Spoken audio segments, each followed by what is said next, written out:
You know what it is. You know what it is. You know what it is. You know what it is. I'm Parlay Hunter. Life of D Green, man. You know we in the Barnes and Noble kids section right now. It's lit over here, man. And this is a Bro Media production. Bro Bets is what we call this show. And today we are on the week 5 of the NFL. You know what it is. Recapping I'm week wearing four.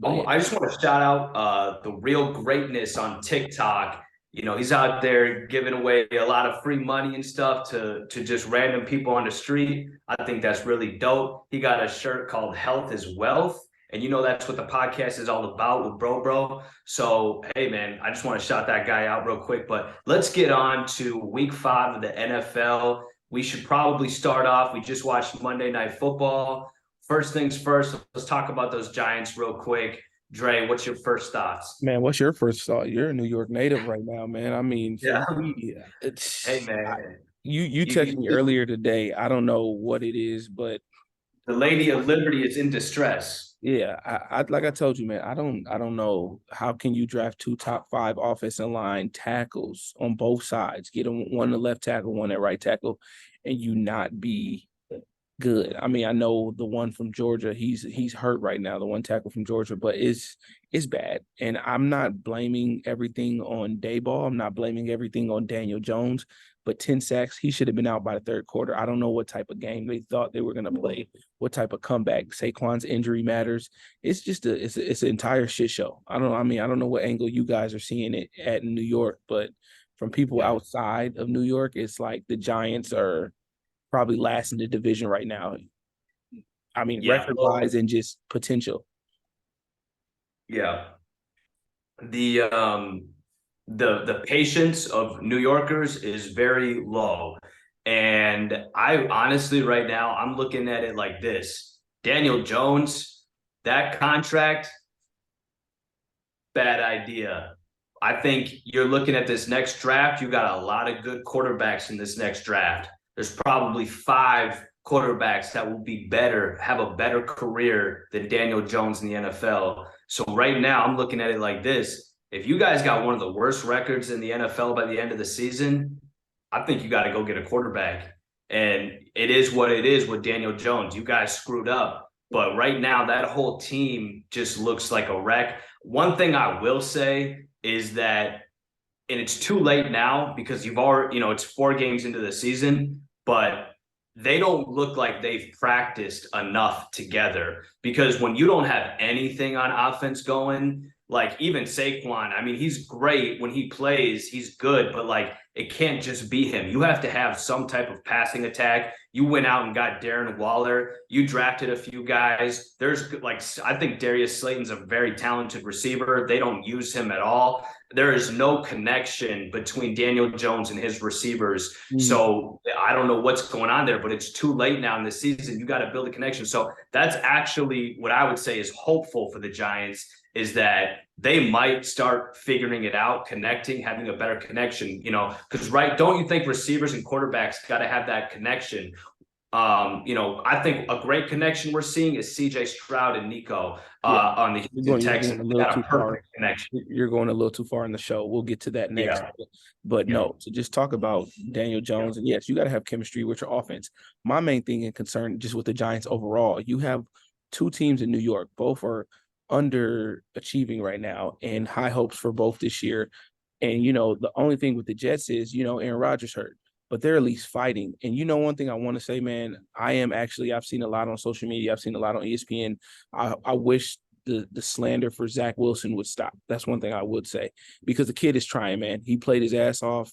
He fumbled late in that game. There were some other situations that went on. Their defensive discipline is terrible. They had a couple of third and longs on Kansas City. That would have been a big win for them. So both New York teams are underachieving. But my thing is, at least the Jets are fighting. The Giants, Yeah. it's just like watching a fucking a murder. Like, Yeah. I mean, both the teams are terrible, but you could say the Jets look better than the Giants right now. I And mean, it's a fight. I'm guilty. I just want to say I am guilty of trashing Zach Wilson on Twitter. And I admit to that. And I don't take anything back. It was a good game versus the Chiefs, but the Chiefs defense isn't really to me that crazy. And it was But it was a Sunday night game. Zach Wilson did what he's supposed to do. They still lost. If he would have won, maybe I would take back my words, but I'm not going to take back my words. I'm going to stand on the fact that I believe he's athletic enough to be an NFL quarterback, but he's not smart enough to be an NFL yeah, no, quarterback. you can stand on business. Yeah, I have no problem with you standing on business. All I'm saying is, and I'm not saying this kid goes and it takes him to the playoffs. What I will say, from now off of building a game, regardless if their defense is not good in Kansas City, that's the defending that champion Super Bowl champs, and that's the best quarterback in this decade by far, going against Patrick Mahomes and going toe to toe. You're a damn New Yorker, goddammit. You're a New Yorker. At least at least they're fighting. That's the point I want to get across. The Giants are showing no fight. It's terrible to watch. I mean, I don't even want to get on this, but the Seahawks, hey, I like the Seahawks. They really look like they'll give the 49ers a run for their money in that NFC West and in that NFC. That don't sleep on them. That's a dark horse team. Geno Smith stays healthy. Their defense is lights out.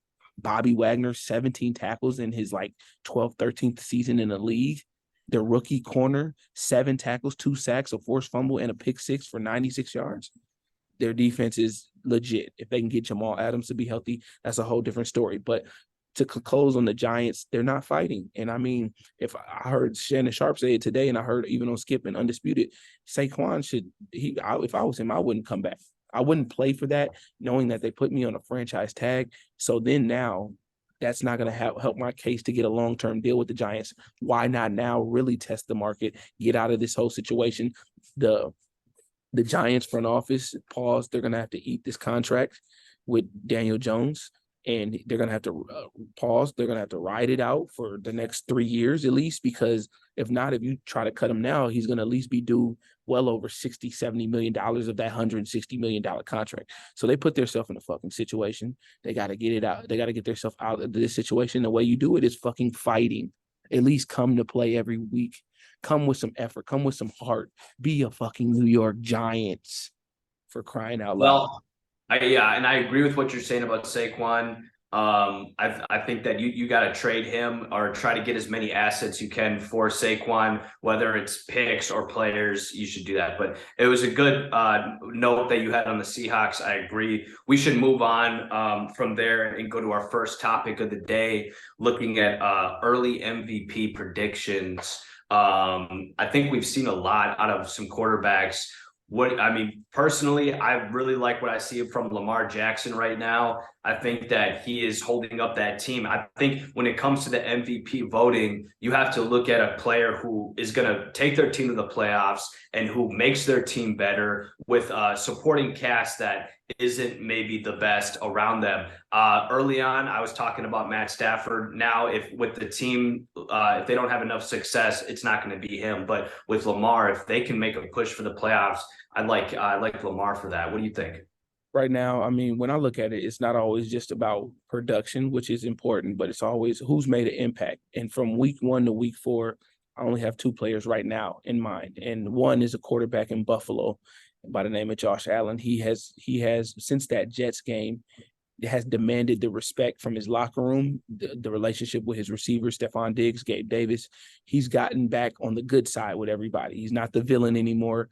Them coming out showing, and we can get on that too, but the Dolphins looked terrible, putting up 70 versus the Broncos. But then now when you get a real team, you don't do shit. Tyreek Hill doesn't score a touchdown, costs me a parlay for $800. Let's not get into that. But yeah, Josh Allen's looking way better impactful wise. But overall, from week 1 to week 4, the best player in the NFL by far is Christian McCaffrey. Wow. And is that possible? Could he possibly win the NFL MVP? At the pace he's going, he's the 49ers offense. He is How many offense. How many touchdowns do you think he needs for that? I mean, he had 3 on Sunday. I mean, if he can average 2 touchdowns, 100, if he gets to 25 rushing touchdowns and maybe 10 receiving, that could be definitely some MVP numbers, because he's well over 1,300 yards rushing. He's their whole offense. The offense runs under him, and then it's Yeah. and then Ayuk, then it's Debo, then it's Greg Kittle. Like I the think, yeah, those numbers undoubtedly for sure. I was gonna say I like that 25. If he gets 25 rushing touchdowns, I think you have to consider him. And then what he does on top of that with receiving, that only adds to his consideration. and you know what the Moving funny on, fact is, now we get the real quick, question about parlay, real oh yeah, quick. You know what the funny fact is? When they made that trade, people haven't noticed it, but their offense has completely changed. It's less about sharing the ball, and he has become their primary weapon. And I think that's a big reason why Brock Purdy is playing good. Now, if they don't have him at running back, they go to a running back by committee. That means Debo gets more carries a game. That means Elijah Mitchell. That means whoever else they had at the time, other whatever running back, Trey Simeon or whatever. Like now with Christian McCaffrey, and he's healthy too. Let's not keep that in mind. It's funny that when he was in Carolina, he wasn't healthy. Now he's running behind a great offensive line, more durable, more successful. And then yeah. we can go to the early rookie predictions of the year. I called this one before the year. You know Yeah, who? I don't think we can't even really, we both know who it is. It's Yeah, that guy in Houston. yeah. I mean, I he's called a it. dog. I Yeah. called it. And it Yeah. was I it mean, was funny because everybody said he, during the preseason, he had a lackluster preseason. Numbers didn't look that well, threw a couple of interceptions, but he's playing fucking lights out. 151 passing attempts and 0 interceptions. yeah. And in case you don't know, CJ Stroud is the man we're talking about. He has a great rookie receiver in Tank Dell. Shout out to Tank Dell. And Showed and I us the love. and I gotta What's give that? him respect. And this is my team, and he did that versus my team. But I'm a man that stands on business. Respect is respect. This is not for Texas Longhorns this week. Boomer sooner always, but this is for Houston Texans. Okay. Yeah. Yeah. No, he's a dog.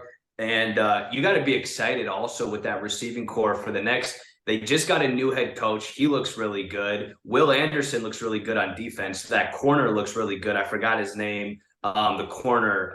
He's a Derek Stingley. dog. Derek Stingley. Yeah. Okay. So yeah, he looks great. And then Tank Dell, John Michie just got healthy. Props to him. He was just fighting cancer and he's playing NFL again. So that's awesome. Leukemia, I believe it was. And then Nico Collins is a dog. He's like number Nico 7. Collins, he's becoming a number one receiver. He will be Yeah. the number one receiver. Then you got to mention they got Robert Woods over there too. And I just think not only is Robert Woods is about the value of him on the field, it's more about the leadership he brings in that receiver room, giving those young guys confidence to go out there every week and play. And so I think they got a perfect fit of a coach with a quarterback because DeMeco Ryans trusts CJ Stroud to ball out, and all he has to worry about is developing that young defense. Houston is going to be good for years. They're going to give Jacksonville a run for the money in that division. I truly believe that. And this leads us to our next subject, which they just put that beat down on Pittsburgh. You're a Steelers man. Can we just discuss what's going on in Pittsburgh? What needs to happen in order to be good again? I'm going to take my glasses off for this. Okay. 3 things can happen. In all 3 things, Matt Canada is in there. Number 1, you fire Matt Canada, and we live with Kenny Pickett, and we figure out what to do. Number 2, fire Matt Canada, and we at the end of the season we let Kenny Pickett go as well. Or number 3, and I would sadly hate to see number 3, but we fire Matt Canada, we cut Pickett, and we fire Mike Tomlin. I would hate to see that. Oh no, number 3 we can't happen. But I'm gonna tell you this. Put my glasses back on. Yeah. If we're 2-2 right now, if we somehow go like 2-7, 3-6, 4-8, somewhere in there, the next 6 weeks, Mike Tomlin is the number 1 coach on the hot seat. Pause. I hope that doesn't happen. I'd get rid of Matt Canada before you get rid of Mike Tomlin. You gotta remember, bro, I'm a Steeler fan, and I'm just not speaking just off of a fandom. Bro, we're traditionally in the playoffs. We're traditionally winning, and we're traditionally great on offense. Come on, man. I heard a statistic on First Take today. since Matt Canada's been hired, we have not had a total offensive game over 400 yards, not one. Every other NFL team, including the Bears, has had 4 since 2021. That's terrible, bro. That means there's no we're last in rushing offense. We're like almost last in passing offense. And we're like 29th in total yards on offense. And the thing about it, it's not always all about the offense, but to the defensive side, they can only do so much if they continue to be on the field. And traditionally, I think Tomlin, he's going to find a way to get the defensive guys to play better, play harder. But that offense don't change, man. I don't know. I ain't gonna be coming on this show talking about these Steelers for the rest of the year. I'm gonna still be a fan, but it's getting to that point, bro. I don't really have Yeah. nothing to say, bro.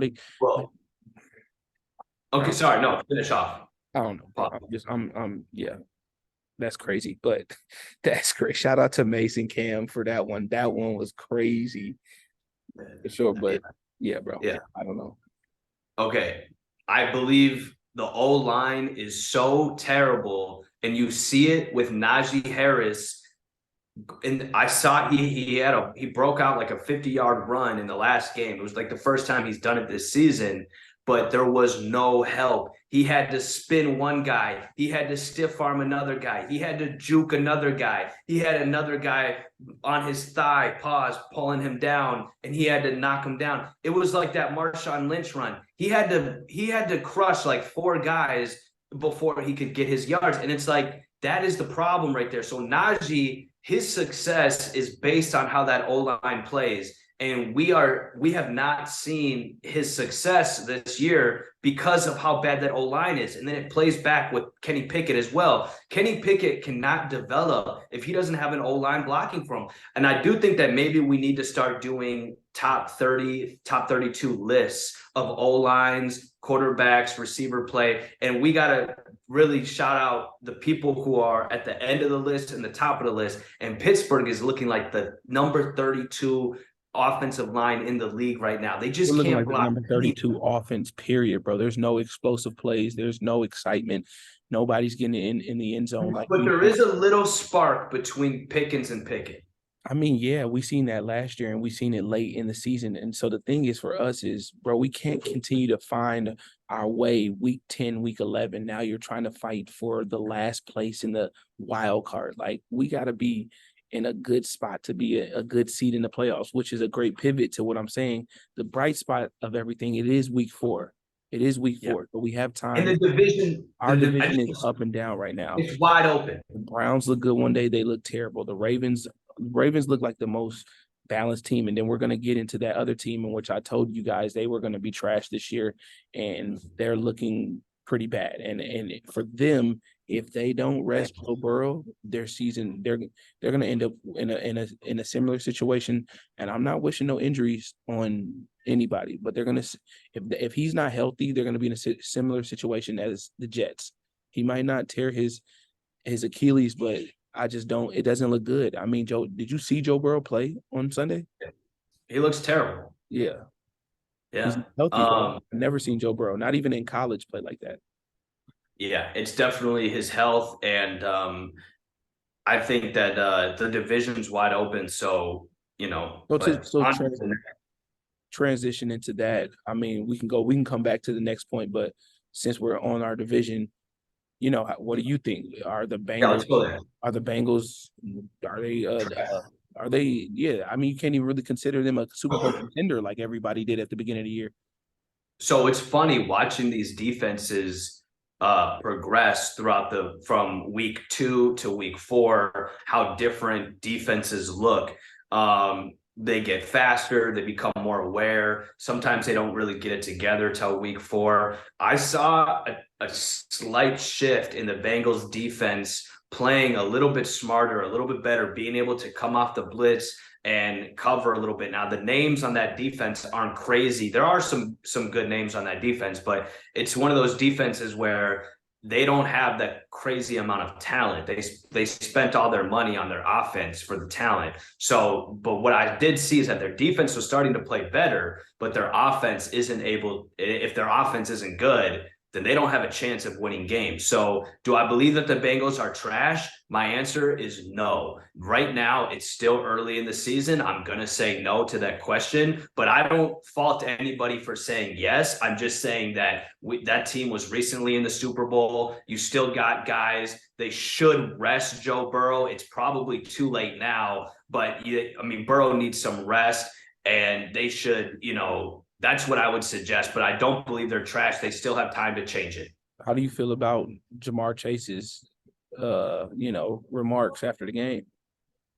It's valid. It's like he has a right to say that, and I believe that the frustration isn't at Joe Burrow. I believe it's at the offensive coordinator. I believe it's at the head coach. And the thing is, if you have Jamar Chase and T. Higgins and Boyd and I think they have Hayden Hurst at tight end, they got in Joe Mixon at running back. If you sit Joe Burrow for 2 to 4 weeks and you play your backup quarterback, you might have a better chance of winning right now. And you have guys, I mean, Jamar Chase is at that level of Justin Jefferson. I'm not saying he's as good or better. We know Justin Jefferson is the best receiver in the league, period. But Jamar Chase is. Well, we don't know that, but continue. Well, do you want to argue that? I do believe Tyreek Hill is the best receiver. Okay. Yeah. No, that's valid. But I will still say Jamar Chase, he can be up there with those two guys. So I think that you could, I do believe a lot of this is on what's going on with Joe Burrow. Let him get healthy. And it's, you can't explain why coaches decide to do one thing or another. Everyone's got a huge ego, but that's kind of where I'm at. I know it's a little bit of a mixed point. If you want to talk about the Bengals real quick. To me, what you're saying is valid. I just think when you say that, though, it just shows the confidence that the coach has in the backup quarterback, and it shows the flaws of the NFL coaching. I was just explaining this earlier to somebody just about how once you get out of, I don't play football anymore, but I still watch it. But I watch it from the perspective of understanding as a fan and just understanding like these people are human that play the game and coach the game and that run the front office. And so we can see their flaws they're making. It's just they're human and they don't know what decisions to make, the right or the wrong ones. Or when they do make a good one, we call them geniuses and then we call them assholes when they make the wrong one. But you got to find a valid fine line of balancing that, and teams such as us historically, and teams like we're going to talk about next, the Patriots, they do it historically. The 49ers, they do it historically where they don't get too high, don't get too low. I don't expect Zach Taylor and the Bengals to make the right decisions. They haven't been winning forever. This has not been a winning team for over 20, 25 years. They've been to 2 Super Bowls in 30 years, something like that. Yeah. So and he's a younger coach who's been very offensive minded.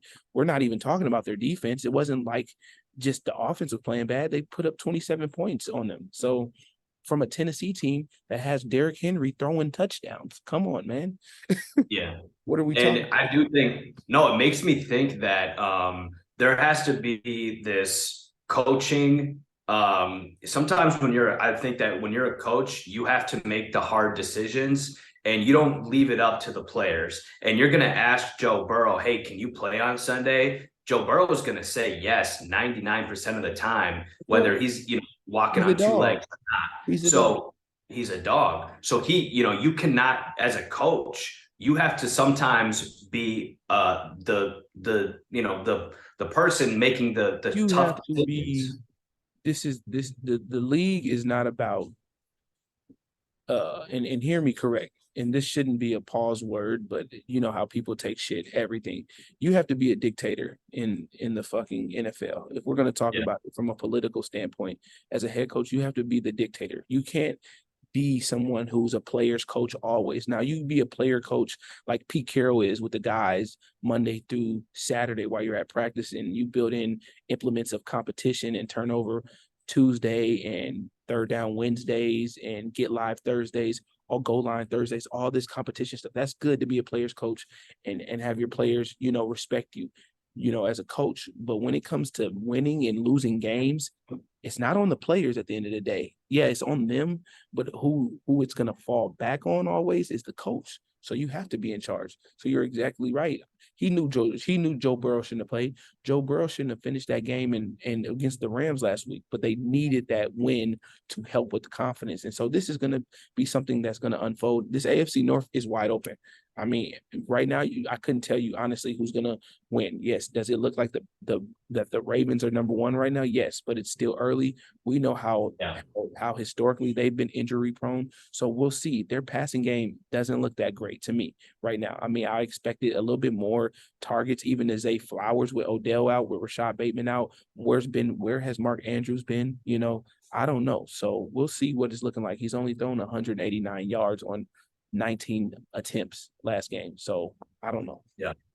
It always looks way different 8 weeks from now. I mean, it looks different now than it did week one. So, let's go on to our next topic. We're going to talk about Bill Belichick. He just suffered his biggest loss in his NFL coaching career. He got, like what you like to say, shellacked by the Cowboys. So with that game, can we talk about real quick the success that the Patriots had with Tom Brady? And are we, for those who like to say that Belichick meant more to those Super Bowls than Brady, should we just speak on that real quick? Like, is Tom Brady more of a GOAT than Belichick? Or, can we look at it that way because we're seeing such failures in that franchise ever since he left? I'll go back to the point I just made about Zach Taylor. I just think that Belichick does a great job from 365, but from when the season starts in August all the way, if they go into the playoffs, of preparing and making sure this team is ready to play. Now, this is a case where you have a great coach who knows how to win, who's won, who's had a lot of experience, win, losing, all of it, playoffs, regular season, all of it. But now he doesn't have that dog at quarterback like he did. I mean, it showed, look at his emotions when Mac Jones threw the pick six. Like, he knows, he understands he doesn't have that dog at quarterback who has the intelligence of a Tom Brady. So yes, can we say easily, yeah, Tom Brady made a difference? Of course, fucking right. Won them 6 Super Bowls. But I think, but who's more of a GOAT? Tom Brady or Belichick? Hard to say, because to me, that's hard to say, because I look at Tom Brady's last year with the Bucks, or the last 2 seasons with the Bucks. Tom kept them in games, but they still lost. I mean, those teams weren't that prepared to play the Bucks. Yeah, but he won a Super Bowl with the Bucks. Yeah, I mean, he was supposed to do that, and that was Tom, and he willed his way. He got that. He rallied that team. That playoff run that they had with AB, look at all the players he had to get there. AB and Gronk were the real heroes in the playoffs. And Leonard Fournette, let's not forget, playoff Lenny. But it's like, what I'm trying to say is, yes, you needed both to be great. But to answer your question, I would say it's hard to say he's a GOAT over him, because Bill Belichick is the GOAT of coaches and Tom is the GOAT of players all time. So you needed a mixture of both. Now, do I think that the Patriots obviously could be more successful with a better quarterback? For sure. But I don't think that all the scrutiny is on just quarterback play. I think Bill's having a problem adjusting to the world of just where the league is going. He was winning when they were winning these championships, it was simple. It was a lot of team ball. But now, like I just said, offensively, if you got a dog at quarterback, receiver, running back, you can rely on them to take you all the way to the playoffs and win. I mean, we've seen that with Cooper Kupp and the Rams. Like, thank you. They had Aaron Donald on the defensive side. You can't tell me Jalen Ramsey didn't really make an effect in the playoffs for the Rams to win. It was Aaron Donald, it was Cooper Kupp. He doesn't have neither on either side, if that makes sense. You get what I'm saying? He doesn't have no stuff on defense, and he doesn't have no guy on offense that's going to be like, oh, we can expect to count on him every game to get us a touchdown, 100 yards, something like that. That was Brady. Yeah, but who is that now on offense? Yeah, who is that now on offense? And then who is that on defense? Right. Well, Matthew Judon just tore up his Yeah. arm, so he's out for a while. And for me personally, it's I believe that Brady is more of a GOAT than Belichick. And my math is just that Brady went to the Bucks, he won a Super Bowl, and that is really kind of. And then now we're seeing I haven't for both of the guys when they split up. Brady's success outweighs Belichick's at this moment in time. Now, Belichick might be coaching for another 10 years, and he might be like Phil Jackson and win a couple Super Bowls, 3 Super Bowls with, the Patriots or with another team, possibly. I don't know. But, that's just, but that has to happen, and we can have that conversation if that ever happens. But I'm going to go rock with Brady on that. But again, it's like the offense, I do think that Belichick believes that Mac Jones is not a guy that they have to have. I mean, I think if Bailey Zappi or whoever came in and played better ball, he's gonna play. He's not one of these teams I mean, where we're gonna spend.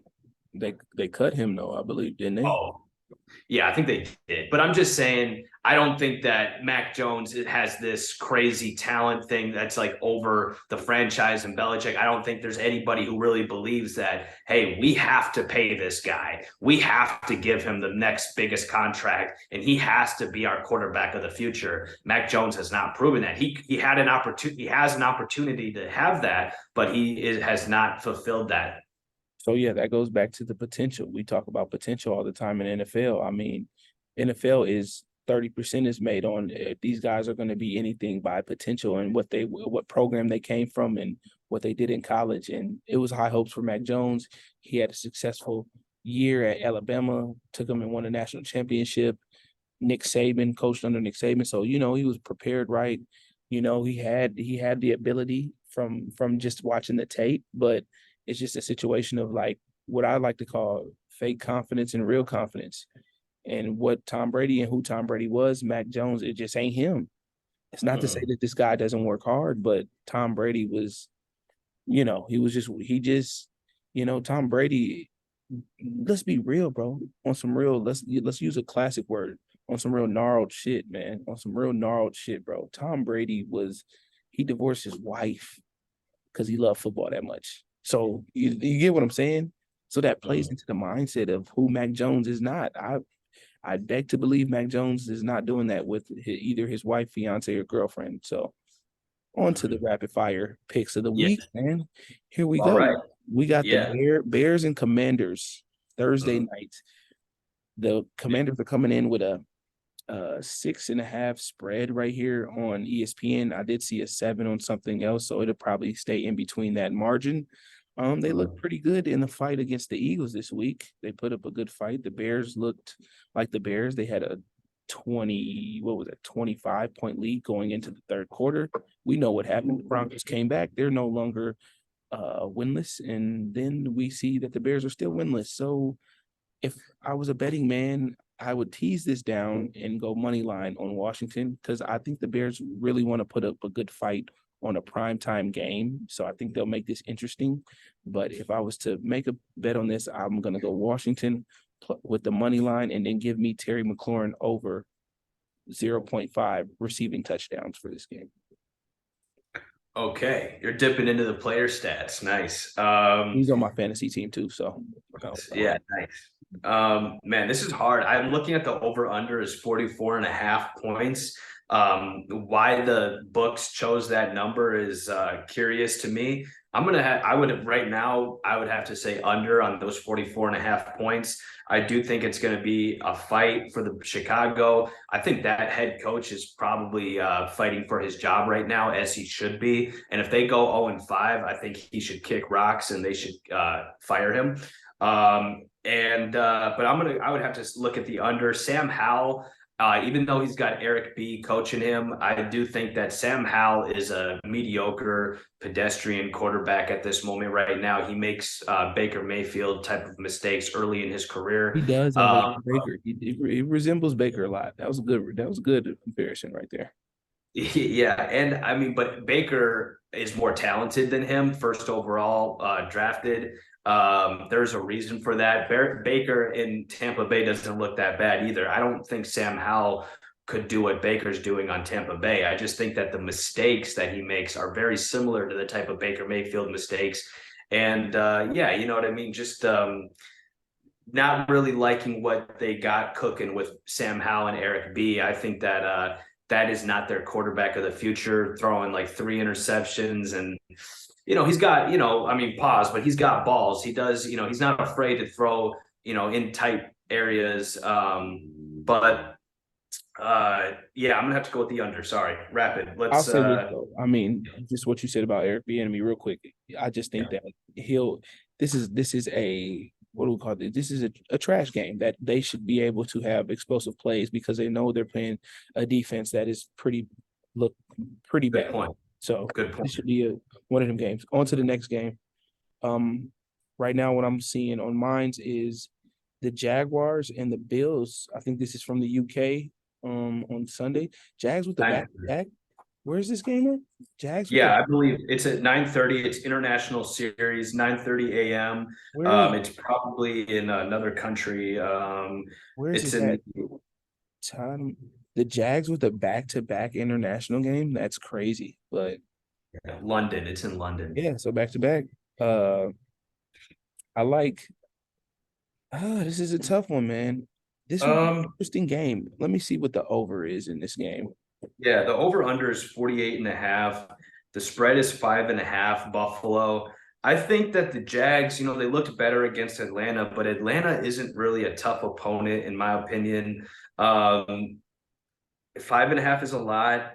48.5 is kind of a lot. I think that the Jags defense is better. I'd have to go with the under there. I was thinking more of the over just because the reason why I'm thinking the over, both teams have a lot of questionable injuries. The Bills have way more. Christian Benford got hurt. Jordan Poyer, Tre'Davious White towards Achilles. I'm praying for that man, bro. He was a dog a couple years ago, and now he's had some significant serious injuries back to back years. Right. That's very significant. So yeah. I like the over. I like the over 48.5. I would probably tease that down just so you can get your money for sure. I'd probably go with either 45, 46.5. But to say who would win, plus money.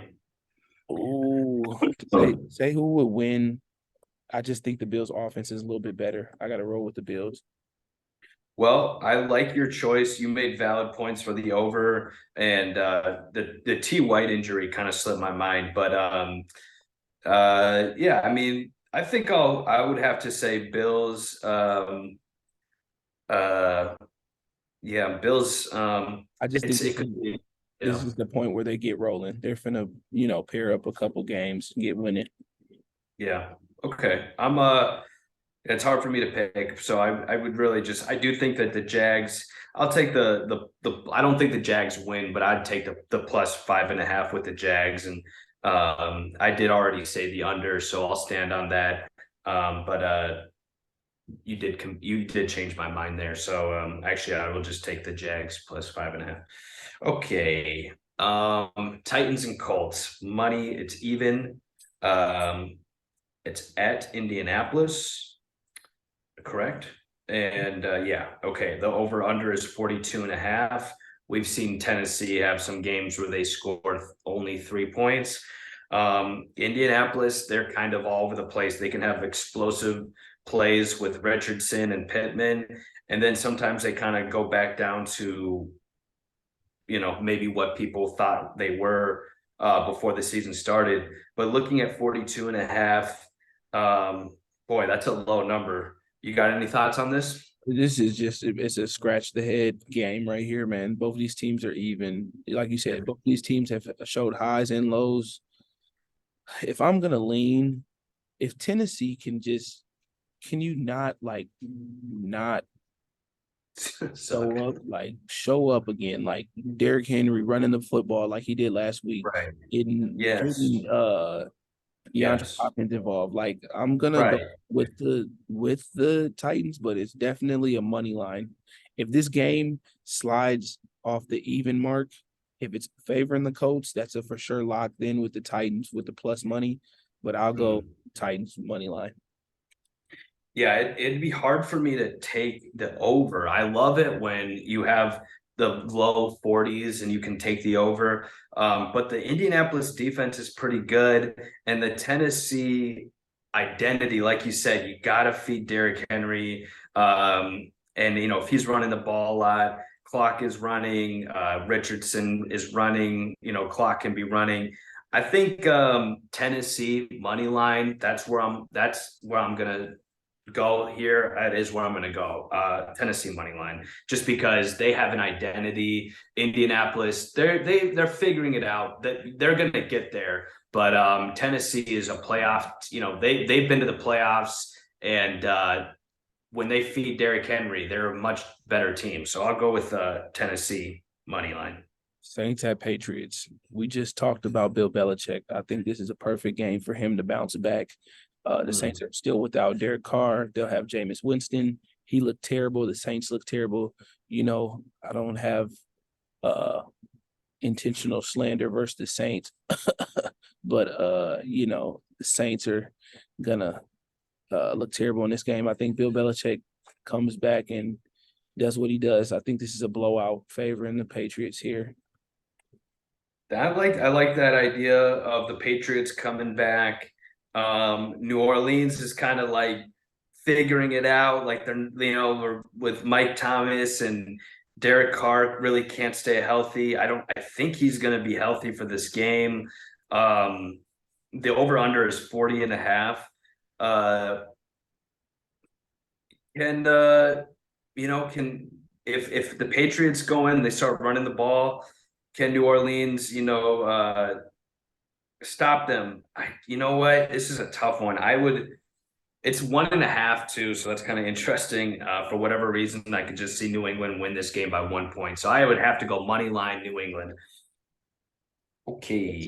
Falcons. Oh, you want to go Ravens? Go Ravens. No, yeah, whatever you want to do. Ravens Steelers is a must win for us, bro. Ravens Steelers. I'm going Steelers plus the 3.5. This is a must win for us. We've done good historically late, even with Kenny Pickett going against Lamar. We've won in the other games. He has not been in. He has not played due to injury.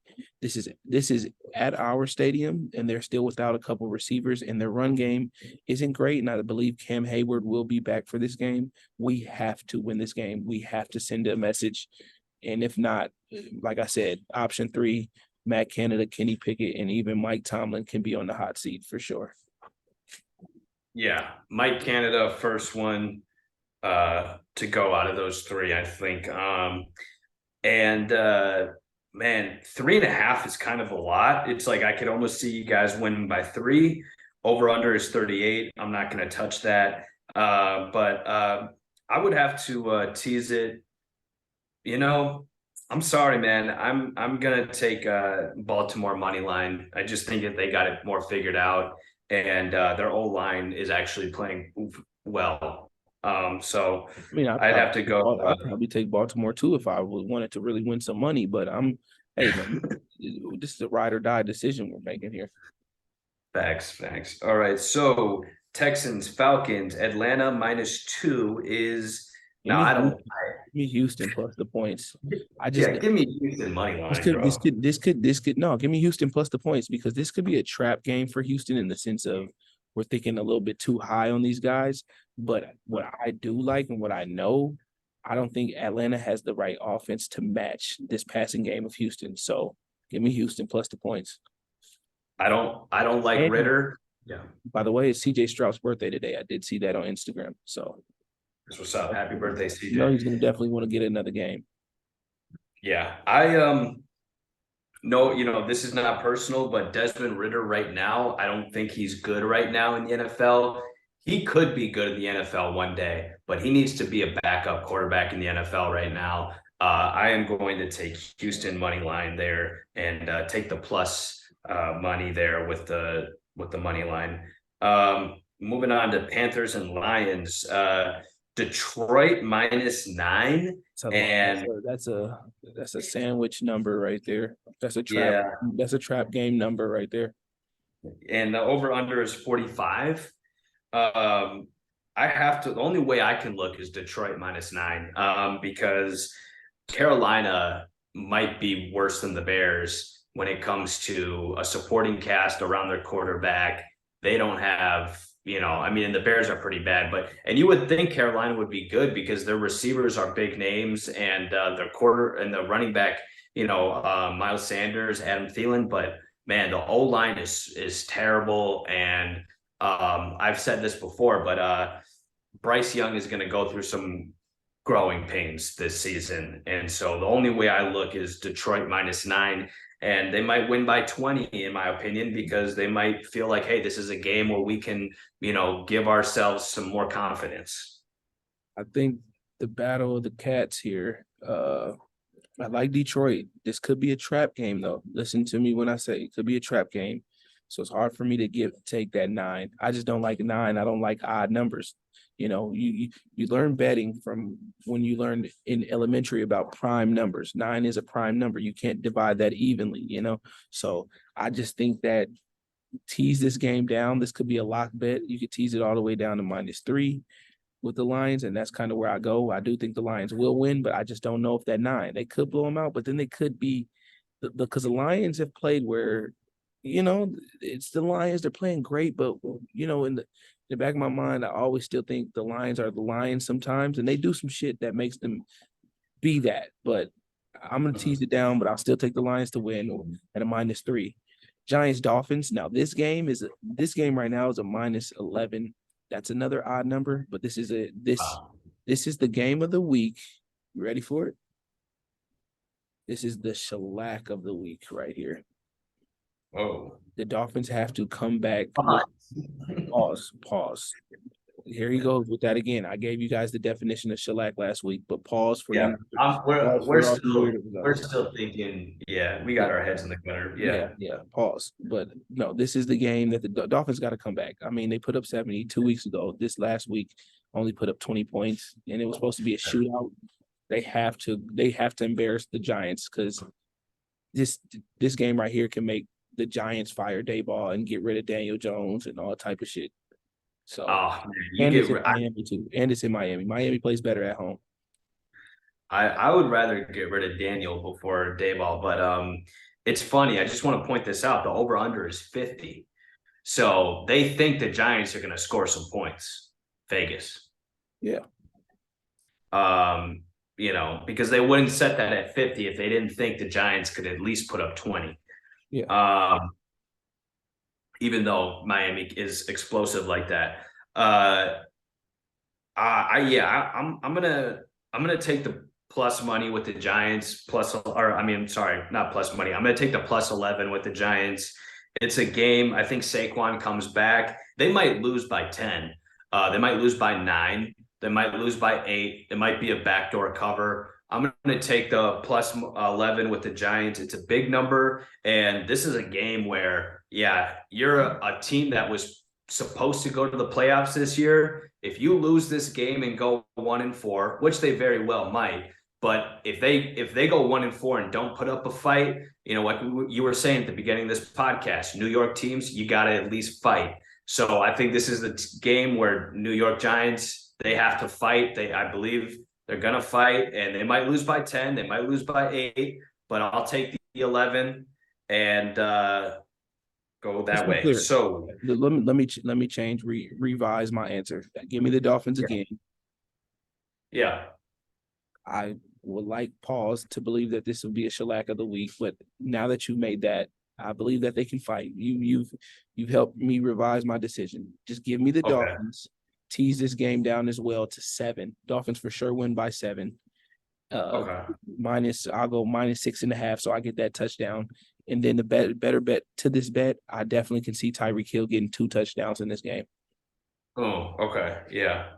I would take whatever the plus money is on that. Okay, yeah, he had 0 touchdowns. He had 0 touchdowns, and he didn't even have over 100 yards. And how do I know that? Because he's my number 1 receiver on my fantasy team. So, and I still won, and I'm 4-0 in the league. Shout out to the primetime Buffs. Right. Yes. Okay. So next up, we got Bengals and Cardinals. And Cincinnati is favored by 3. And what's funny is if this game was 2 weeks ago, the Bengals would have been favored by 14, or if this game was 3 or 4 weeks ago, the Bengals would have been favored by 14 or whatever. But now it's Bengals -3 versus the Cardinals, and the over under is 44.5. What are you thinking? In the desert, like I said, the defensive coordinator from the Cardinals has been coaching tremendously well. They played one of the top 3 offenses in CMC this past week. That's hard to go against. They almost covered too. They almost did cover. Almost covered. Yeah, and I like them versus a hurt Joe Burrow right now. Definitely give me the Cardinals, and I'm gonna tease this up. Give me the Cardinals +7.5. They have a chance to win, but give me the Cardinals +7.5. Right. That's probably changing your odds to like -250, but it gives you a little bit of room. I like that, and I agree with you, and I would do the same with that. So we can move on. Next up, we got Eagles and Rams. Philly is favored by 4.5. It's at SoFi Stadium in LA, and the over/under is 50.5. Interesting game. This is an interesting game because the Eagles have been playing some tough ones, and I think they're due for an L, bro. Let me see real quick. Let me see something. I think that Philly, you know what, I think Philly is just unstoppable. Like right now, I look at it almost, to me, when I watch Philly, I think, wow, they could even be better because there is some miscommunications. AJ Brown, you were talking about it last week. He wasn't getting a touchdown. I think that they actually have room to even be and grow and get better. LA Rams are playing tough, but I'm not gonna stay on the Rams because I was on the Rams earlier this year, but it's the young guys and Cooper Kupp being gone. It is looking like they're not gonna they don't have a team that is like playoff ready right now, and it's unfortunate. Maybe by the end of the year things will change, but right now I would go with Philly -4.5. That's where I'm looking. I just think that they got it. I mean, I just looked at their schedule. They have to play. I think they play the Jets the following week, and then they play the Dolphins the next. Interesting. Don't be surprised if they lose, but give me Philly. I'm the parlay guy. I'm really the parlay. I should be Parlay Dre instead of Parlay Hunter because I got all the parlays for the teaser bets. I'm teasing this down again. Give me Philly the money line. I just think the Rams at home. Aaron Donald's still playing phenomenal. You do have this new guy, Puka, whoever he is. He's seemed to be unstoppable. Kyrie Williams is running the ball decent. I mean, if Washington could put up a fight, the Rams can definitely. They almost beat the Bengals last week. Let's not forget about that. So give me the Eagles money line, and I will tease this with whatever parlay that I've created here. On to the Jets and the Broncos. Really don't care about the game. Go ahead. I just have a question. Are you basically like Eagles money line or Rams +4.5? But if you're leaning, but you're leaning Eagles money line with that teaser. I'm leaning to the Eagles money line, and the reason why I tease a lot of bets for people that wonder, because if you tease a lot of bets but you put up $100, $200, you're gonna get a great profit. Now I'm not teasing bets for $10, $5. You'd win nothing because your plus money would not even favor you. But tease. Go ahead. Would your straight bet, if you were not teasing it, would your straight bet for this? Would that be Rams +4.5? If you had to do a straight bet, that's just kind of how you sounded when you were describing it. So I'm just curious. But if you just want to say Eagles money line, we can just leave it at that. The way that you were describing I go to Eagles money line because even if it gets close, like look at last week, they won in overtime by they won it by a field goal, correct? Or did they win by a touchdown? Or they won by a touchdown? Who, the Rams? The Eagles won it by a touchdown, didn't they? The Eagles won by field goal, 34-31 in overtime. Yeah. I would just go Eagles money line. There's no even reason to play with the 4.5. So Gotcha. Okay. Next game, Jets and Broncos. Denver is favored by 2. Kind of interesting. And the over-under is 43.5. this is gonna matter what Zach Wilson shows up. I don't know if he can go back to back. I'm rooting for the kid. I'm not liking the slander, but I agree with you. I don't know. So, but I will go since the points are in that way. I would go Jets plus 3.5. They did win in Denver last year. Brees Hall did run the football pretty good. So this could be a game where he, goes crazy again. And so I'd go Jets plus 3.5, but Broncos could for sure win this game. That's why I'm saying Jets plus 3.5. Interesting game. Yeah, I will not be anywhere near this game, but if I had to pick, I'd go with the home team, and it doesn't make me feel good, trashing Zach Wilson or Robert Saleh. I'm not trying to do that with the Jets. I just call it as I see it. And if this game was at New York, I would probably be on the Jets, but because it's at Denver, I would go money line Denver. I'm not even going to mess with the -2. I would just have to say money line Denver. Okay. So next game, Game of the week. Chiefs. Oh, Yeah. Chiefs Vikings. I forgot about that one. Go ahead. Yeah, Chiefs Vikings. It's at Minnesota, and the spread is 5 for the Chiefs, -5 for the Chiefs, and the over under is 53. What are you thinking here? I have found the shellac of the week. Pause. I have found the shellac of the week here. This is a blowout favoring Kansas City. Just got off a tough Yeah. win versus the Jets. Vikings coming off a tough win versus the 0-4 Panthers, who they should have blown out. And Vikings have been disappointing. Their defense is terrible. Chiefs will come to Minnesota this week, and I think they'll win by 14 or more. Yeah, I think that number might move down to 7, by Sunday. It's at 5 right now. Might, move down to 7. I don't know why it came out at 5. Maybe, yeah, I'm not sure. I don't know, but I'd have to go with Kansas City -5. That's the only way I can look at it. Moving on to Cowboys and 49ers. This is going to be a really week right here. There we go. Sunday night, we got at San Francisco. They are favored by 4 points. The over under is 45. Micah Parsons was dealing with some injuries, it looked like, and then he came back into the game.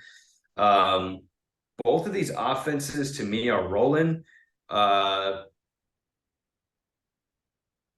This is the only thing that's gonna matter because Micah will play. Dallas defense is still phenomenal. I think Stephon Gilmore going against Brandon Ayuk. That's an interesting matchup. I'm excited to see that. But this is what's gonna matter. Dak Prescott versus that 49ers defense. Yeah. And that's why I have to favor the San Francisco 49ers. Yeah, me too. And I'm taking the -4. And laying the points there at -4. So yeah. I agree. I think that if it's a defensive game, the Niners win. If it's an offensive game, the Niners win. They're CMC everything, and there's just and the Diggs injury on the Cowboys is going to hurt them. It is going to hurt because if he was there, I think that they would play a game like they did versus the Jets and versus the Giants and really pressure Brock Purdy, shut down the run game, and then force him to really beat him, and it would be a great game because now that you would rely on having 2 good corners out there. But just with Stephon Gilmore, I don't know how confident the Cowboys are going to bring pressure, and are they going to really, try to make it a game where Brock Purdy, we're all still waiting to see teams make Brock Purdy beat them, like where he has to play through quarterback hits and pressure and things like that. So I don't see it here. I'm going 49ers minus the points. 40 -4. And the last game, Monday night, Packers versus the Raiders at Vegas. The Packers are favored by 2 points, and the over/under is 44.5. to me, the only way I can look at it is, I mean, I'm not gonna touch this game. I'm not going to touch this game. But Okay. Vegas, You're not gonna touch the game.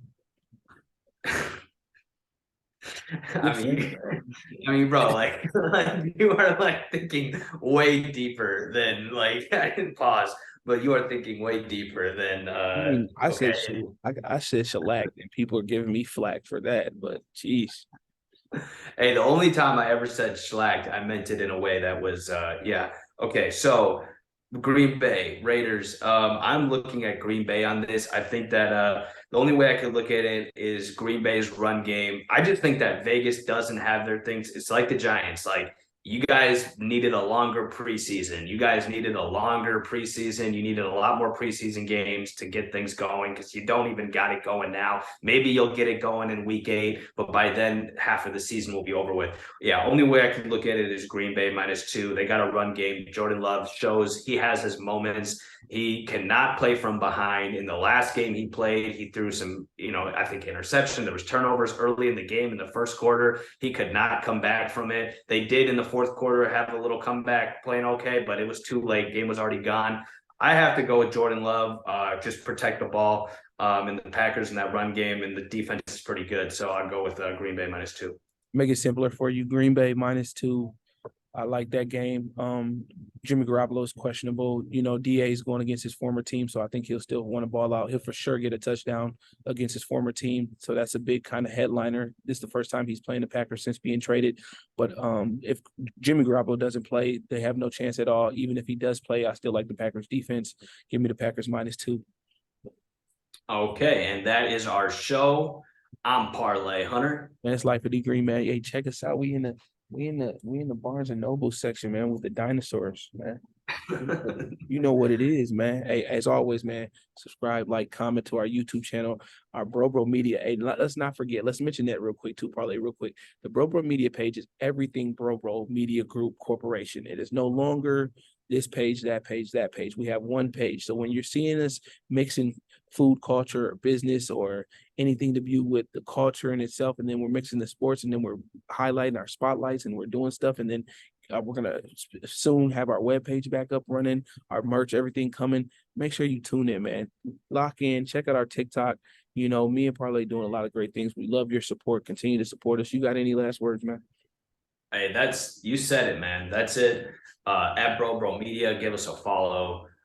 Always Peace. bet responsibly. Yes.